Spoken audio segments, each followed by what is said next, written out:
This week, I'm only gonna cook my family's favorite meals, except for one. I'm gonna try something at the end of the week and see what they think of it. This could be a disaster, or it could be an awesome new family favorite. Oh, what the f did you do? That's really good. Stick around to find out. This is a spinach basil pesto. Do you like the dinner? Thanks for joining me for this new What I Eat in a Week video, Family Favorites Edition, Volume 2. Our first video like this did very, very well on the channel, so thank you for that. People seem to love it, so I thought we should do another one where I cook only stuff that my family really, really loves. As opposed to a lot of the videos I've been doing in this series where we use cookbooks and we guess and try to find out if we have new family favorites. And deal with the fallout from my daughter when she just absolutely hates something. You didn't like it, right? I want French fries! So I'm making French fries. Let me know in the comments below if you think any of these could become a family favorite for you, or what are some of your family favorites, and maybe I'll give them a shot. And maybe I'll even do a whole video about all of your family favorites if I get enough responses down below. And if you want me to do a cookbook review of one of your favorite cookbooks, shout out to that as well. Otherwise, if you like this video, show us with a little appreciation with hitting that like button. And don't forget to subscribe. That's what I was looking for. That was the word that was trying to come out of my mouth. Subscribe for more content like this. On to the food. So for dinner tonight, we're gonna make that tofu Florentine that I made for the Veganomicon video a little while back. What are you eating? You got into chips. We don't eat chips. We're too healthy. It's true, we don't eat chips. I'm gonna pan this way so you can't see our chips. We did make this before. We're making it essentially the same way. The only thing we're changing up is we're serving it on English muffins that we made by ourselves. My wife made her own gluten-free English muffins. Willie, are you excited to try your gluten-free English muffins? Very. So if they work out and she likes them, let us know in the comments below if you'd like to see how she makes them. They could be terrible. Yeah, we'll let you know. First attempt. It's the first pancake, which is our nickname for our first son. He's the little burnt and mushy on the inside. Stop it. He's mushy on the inside. Well, that's true. So this is gonna be very similar, so I'm pretty sure we're gonna love it, but it'll be nice to see the difference on English muffins. And then we're just gonna make some kind of a veggie scramble to go with it, to go on top. The original recipe just calls for wilted spinach, which is kind of boring.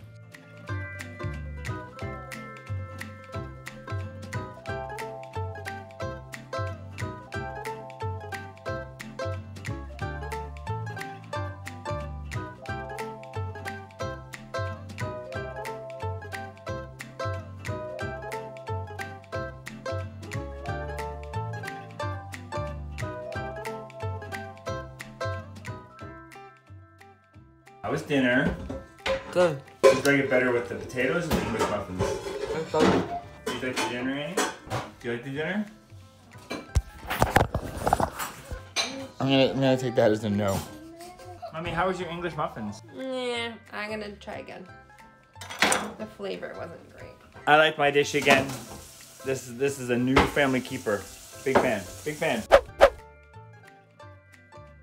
So tonight for dinner, I'm gonna make one of our family's all-time classic favorite dishes that comes together in like 20 minutes max. That's if you have beans that are pre-cooked, although you don't even need beans. This is a spinach basil pesto.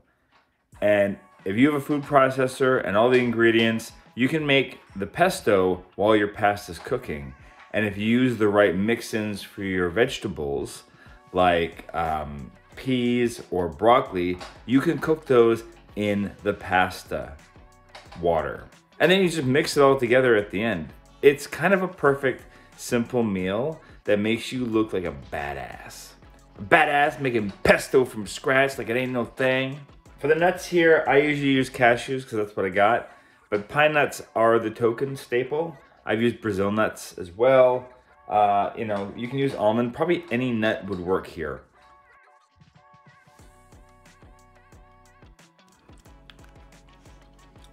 It's really good. Garlicky.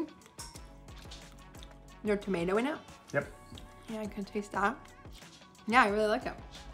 It's a killer recipe. And it takes 5 minutes to make, not even. You can, my pasta's still boiling. And I started at the same time. I started gathering the ingredients while the water was heating up. So it's a no-brainer. What we're gonna do is when the pasta only has a minute or two left, we're gonna throw these peas in and they're gonna cook alongside with it. Today I have spaghetti, but we've used any pasta that we have on hand and it works great. So we're setting this up basically like a pasta bar. So you can grab your pasta, the pesto you want. If you want to add beans to it, you can. And there's peas mixed in with it. So you can do whatever you want. And if we have leftover spaghetti and pesto, we'll just put in the fridge and I can use it for whatever. And are you happy for this dinner? Yeah. Why are you happy? Because pesto pasta. And it's your favorite? Not my favorite, but I like it. It's of the favorites. Fair? Why is it so clumpy tonight? It's a little clumpier tonight. I think it's because the tomato was really juicy. Yummy. Yummy! So this morning for breakfast, I'm just gonna make one of my go-to favorites, which is oatmeal in the Instant Pot. I'm not doing anything really special here. All it is however much oats you want, which is about a ½ cup serving per person. You double the amount of liquid. I usually do a combination of non-dairy milk and water. I always put a tablespoon of flaxseed in, and then whatever spices you want. Here I'm throwing in some cocoa powder, but you can go crazy here. Whatever flavor you want, throw those spices in. Ginger, cinnamon, pumpkin pie spice. The world's your oyster. For the Instant Pot, I put it on for 3 minutes, but if you're using the stovetop, just cook it the way you would on a stove. I don't cook it on the stove anymore, so I can't tell you off the top of my head to do that. But you know, it's not hard. You just kind of put it all together, you cook it, and keep an eye on it, that's all. I like the Instant Pot because it lets me be lazy. And then we fill it up with fruit and nuts and whatever else we want. I'd like to introduce you to my new breakfast bowl. I made this at a place called the Clay Room on the Danforth here in Toronto. It's, you know, pretty homemade looking, but all the little crappy drawings I did are meant to represent something about me. And then the most important feature is it tells you to fill it up at the bottom.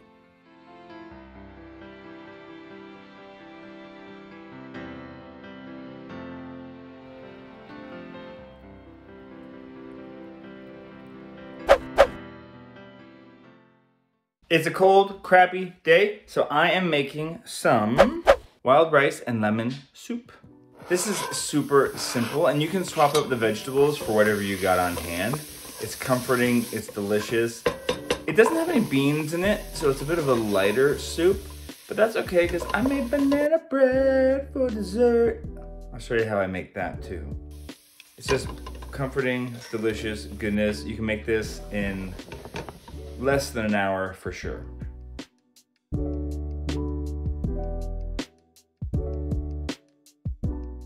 So we got some free parsley last night, so I'm gonna throw that into the soup. How did we get that parsley, Willie? This is not a sponsorship. No, I don't want to tell people because then they'll be mad for me. Let's just say this. There's apps out there that you can download that will let you know what grocery stores have extra produce. And other things. So tell you what, let's do this game. If you want to know what it is, let me know in the comments below. Maybe I'll get my wife to tell you.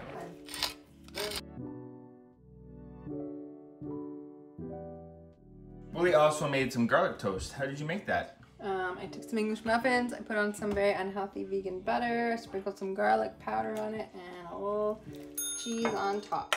So not the healthiest, but it's tasty. And it's a treat.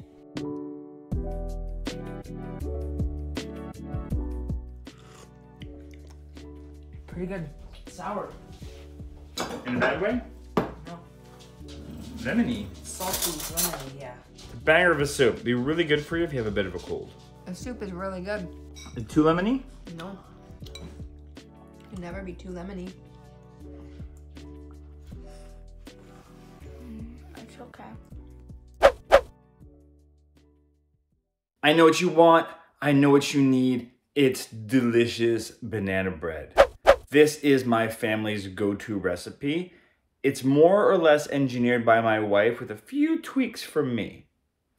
It's gluten-free. It's plant-based. It's whole food plant-based. There is zero reason not to make this. It's amazing. And if you throw chocolate chips inside of it like we do, it's even more amazing. Why are you staring at me? Just go make this banana bread. Oh wait, I have to show you how first. Here we go. So as our egg replacement, we need to make a flax egg. And I need 2 eggs, so I'm doubling it up. To make a flax egg, it's simply just 1 tablespoon of flax and 2.5 tablespoons of water for each flax egg you are making. You could use chia for this as well. Just do 3 tablespoons of water for every tablespoon of chia. But for baked goods, I prefer flax. And then the rest of it is just mixing stuff together and throwing it in the oven. Save the chocolate chips and fold them in at the end. You can also throw in nuts and sprinkle them on top, as well as the chocolate chips. I don't put nuts in because my daughter's weird about it, and you've seen how she acts sometimes when she doesn't like stuff. I know what you're saying. I baby my daughter. Yeah, I totally do. I love her. I'm also mildly scared of her, so, you know, we just keep things peaceful around here and serve banana bread from time to time, and that seems to do the job. Let me know what some of your family's go-to baked goods are, and maybe I'll try to make a version of them that are whole food plant-based and maybe even gluten-free.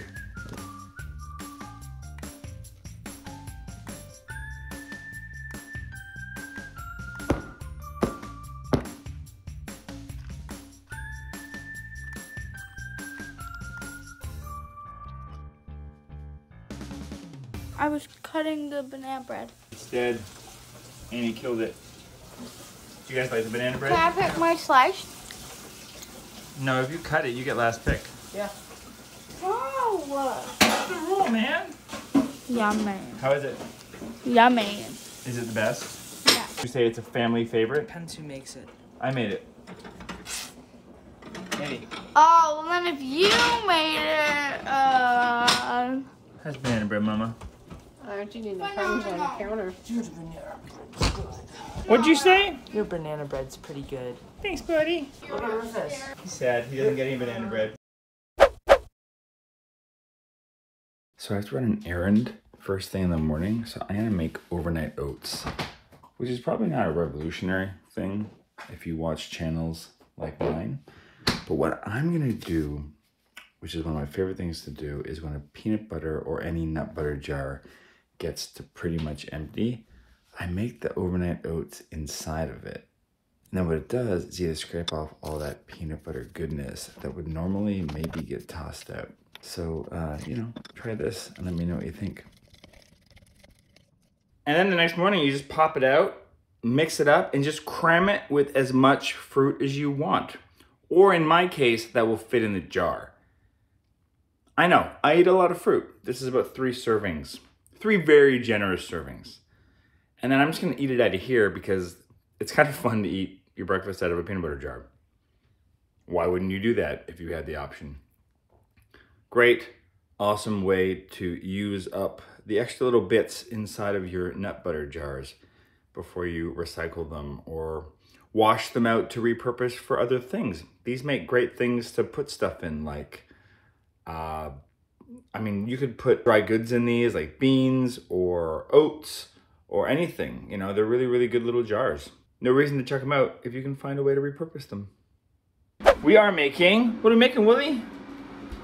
Pad Thai. Pad Thai, Willie's favorite. So we, this is one of our go-tos because it comes together when both of us are working on it. I'd say we can make this probably in what, half hour, 20 minutes? Let's find out. Let's find out, because we want to do it fast, because I want to watch Survivor tonight, because I'm in a Survivor mode right now. It makes me happy on gloomy days. So yeah, we tag team it with, you can kind of use whatever vegetables you got. So this is basically just stir frying the vegetables. We got the tofu cooking in an air fryer off to the side. We'll throw that in at the end. Emily's gonna make the sauce up, which we'll throw in. But it's really, really simple. Kind of just a classic stir fry recipe. And as you can see here, the ingredients for the sauce and whatnot are in here. Oh! Oh, crap. We can't eat that part. I like metal. You do. The vegetables, you can mostly use whatever you got. We have cabbage, bok choy, carrot, broccoli, peppers, and some mushrooms today. But I'd go for like, I don't know, 6 to 8 cups worth of vegetables. Use a lot of vegetables. They cook down. And then rice noodles are good. But hell, if all you got is pasta, use that. We like the big fat rice noodles. We like to sauce in batches with the noodles, so that way the noodles get spread out nicely with the vegetables. Otherwise, they can kind of glop together. And then you just have like all noodles and then vegetables off to one side. And then the kids eat all the damn noodles. Hey, Willie? Yeah, Jeremy eats all the noodles. That's not what happens. I only eat my portion, plus a little bit. You would eat this every week, wouldn't you? Oh my gosh. I think I could eat it every day for a while. I mean, who doesn't love veggies and noodles? Like, look at how beautiful. And it turned pink because of the cabbage, which is very fun. If you use green cabbage, it won't have this pink hue. In today's edition of What Will Jeremy Do with the Exact Same Ingredients to Make an Entirely Different Kind of Breakfast, we're making oat bake. Look, no one never not accused me. Never not accused me? Anyway, I'm a creature of habit. I found the thing I like for breakfast, and that's what I eat. It's funny, when I used to eat animal products, I loved a savory breakfast, like eggs and toast and bacon. But since going plant-based, I just kind of want something that's a little sweet. So basically fruit and oats and nuts. That's my breakfast. This one works best if you have an air fryer, but there's no reason you couldn't do this in the oven. You air fry it at 325 for 20 minutes. If you're doing it in the oven, crank it up to 350 and do it for 25 minutes. Customize the hell out of it. Put whatever fruits you want in, whatever nuts, whatever dried fruit. You want to throw chocolate in there, nut butter. Honestly, just do whatever you want with this. It's awesome either way. I was gonna make a carrot cake one this morning, and then I forgot or got lazy, or a little bit of both. It happens. Ow, ow, ow, ow. Hot, hot, hot.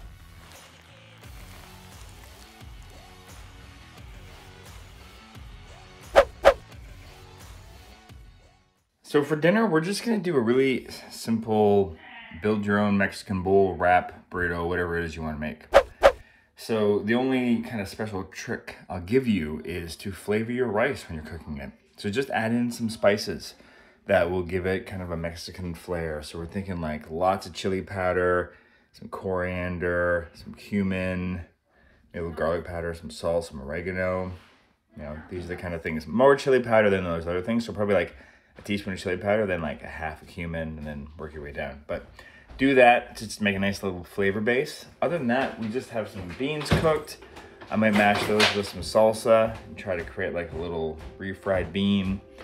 And I bought this sweet avocado. I didn't realize it was a different kind. I just thought it was a different, I don't know. I didn't know what I thought was different about it. I thought it would be fine. But my wife thinks, you were worried about this avocado. What were you saying about it? Sweet. It's a sweet avocado. The last one we had like that was very sweet, and it was kind of weird in the walk. So you're making this up. You don't know if it's called a sweet avocado.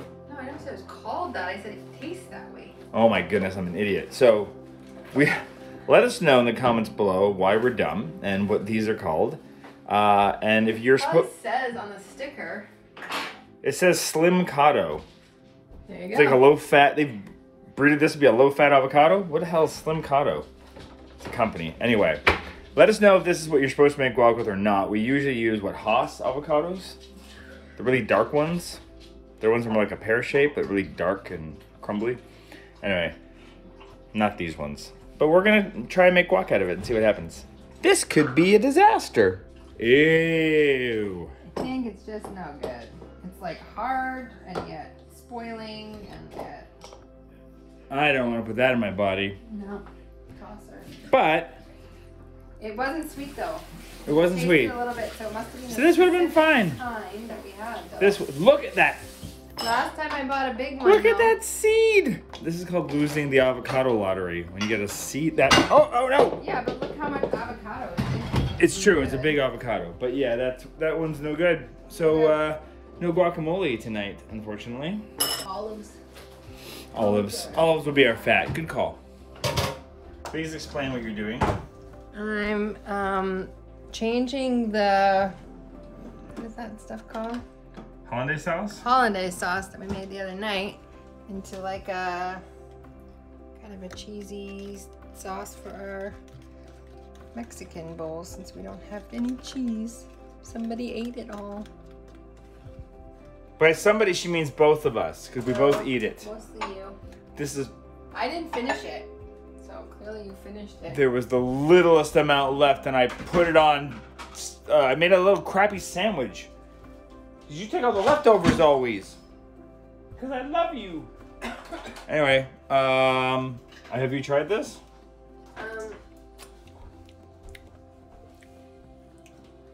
That's pretty awesome. I mean... Is there nooch in it? There's already nooch in it. Yeah. I mean, it's pretty great. Yeah. Done. Good idea. Good save. This is why you marry a woolly. So that's what we're gonna do. The kids are probably gonna have burritos. So I will roll them some burritos, put some of their cheese on it, and they'll be happy as pigs in a blanket. Right? Poop. Poop? In a blanket? No. Pigs and poop. Pigs in poop. It's been a long Friday.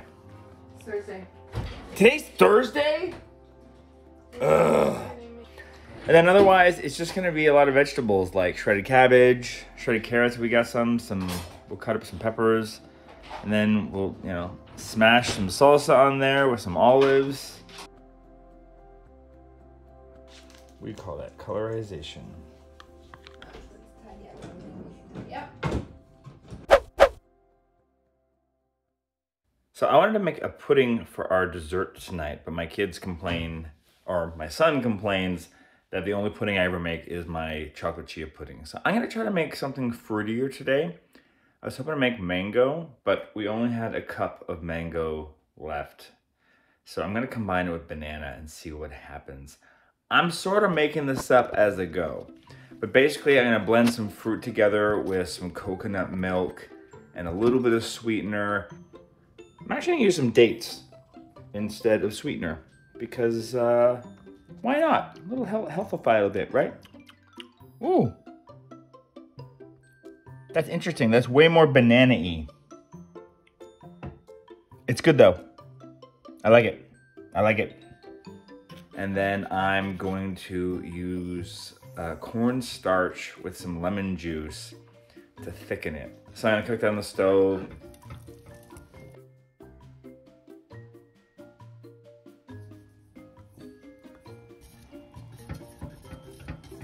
Let it cool on the counter, and then pop it into the fridge. The trick to something like this, so it doesn't get skin on top, is to put some wrap over top of it. This could be a disaster, or it could be an awesome new family favorite. This one's a bit of a gamble. So this pudding turned out real thick. Huh. Not creamy at all. I think it's gonna be fine. I just don't know if I would call it pudding. What would you call it? I don't know. What would you call this? Burnt burrito? That's not a burnt burrito. That's a burnt burrito.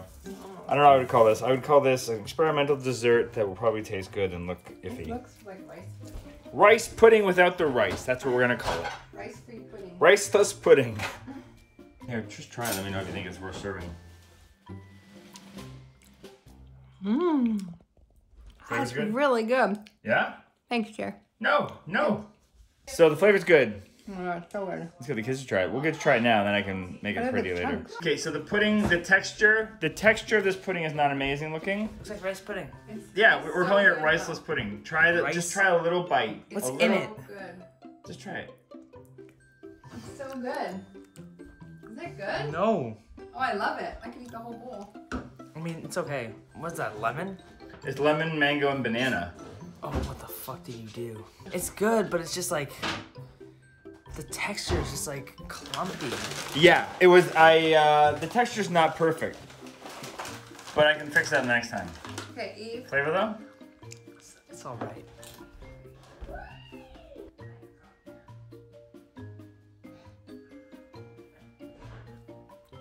still. It's good? Yeah. Texture's weird. I haven't actually tried it since I took it out. All right. The flavor's amazing. No, The texture's really weird. flavor's all right. It's not the best flavor. Mom, watch out. really Your finger might be in. It's not. We can. So this one's in the meh for our family, but The meh. then it's all mine, me and No, Mummy's. it's mine. And then we'll top it with, you know, granola or whatever the kids want to top it with. Thanks for taking the time to watch this video. Let us know in the comments below if you think that you and your family might enjoy any of these foods, or let me know what some of your favorites are. And like I said at the beginning, maybe I'll do that for a video. Otherwise, like and subscribe and do all those things. And YouTube thinks that you're gonna like this video a whole heck of a lot. Oh, that is a good one. Just watch it. Seriously. Watch it and then come back and let me know. Or let me know in that video if you did or did not like it. You've got so many options. Thanks.